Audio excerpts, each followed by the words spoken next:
Isang kamay ko. Sobrang laki ng chicken. Something magical talaga sa sauce nila. Kakaiba yung shawarma nila dito. Nakain ka ba nito?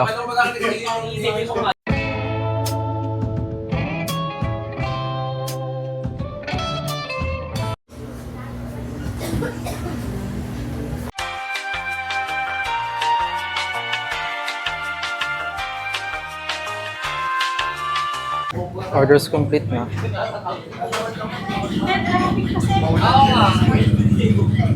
So hello mga 2 days, dito tayo ngayon sa Nahid Shawarmas may Blumentritt. Ngayon titikman natin yung mga sikat nilang mga pagkain dito.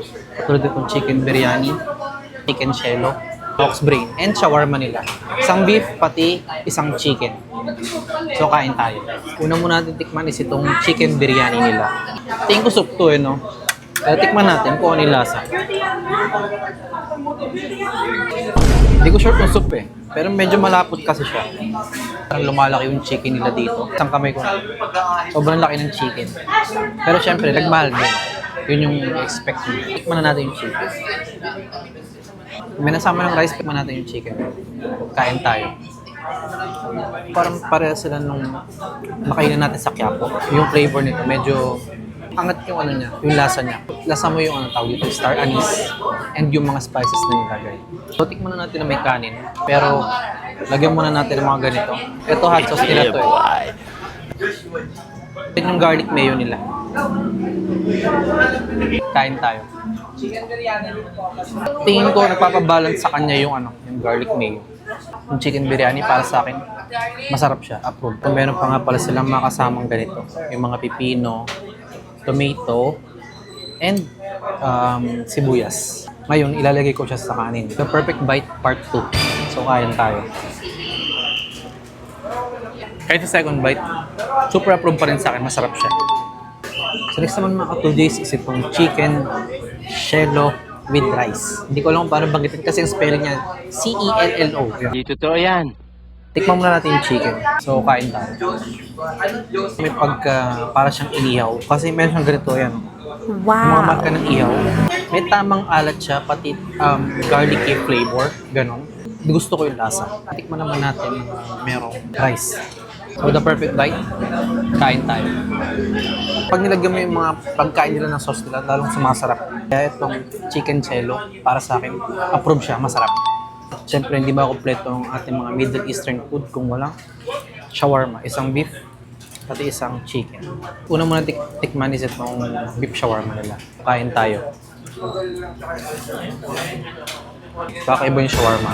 Kasi yung shawarma niya wala siyang sauce sa loob. Pure beef siya. Kumikita nyo. Ayan, lagyan natin ng sauce. The perfect bite with sauce. Kain tayo. Sarap. Promise.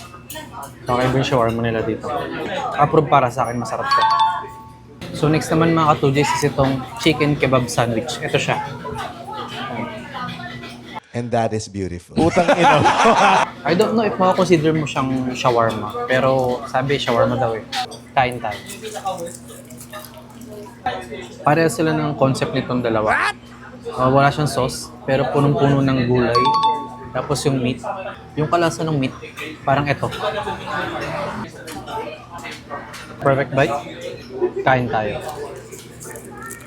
Gusto ko yung nasa ng chicken. Para sa akin itong chicken kebab sandwich. Masarap siya. Upload. So next naman mga ka-2Js is itong ox brain. Ito nakita ko lang sa social media kasi in-order to ng iba minsan. Sabi nila masarap daw. At first time ko lang din matitikman itong ox brain. Kinakabahan ako.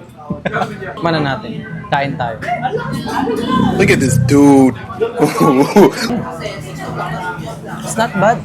Lasang ano nga siya, may pagka-texture ng itlog. Parang Pinoy or balot yung lasa niya. Sa unang tikim mo, parang meron siya may asim. Siguro yun yung pinang-marinade or something. The perfect bite, kain tayo. Mas lalong sumarap. Nagustuhan ko. So itong ox brain, approve siya para sa akin, masarap.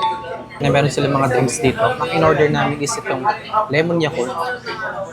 Sobrang lasang Yakult. Ang daming Yakult, be. Ito naman is yogurt siya na may melon, di ba?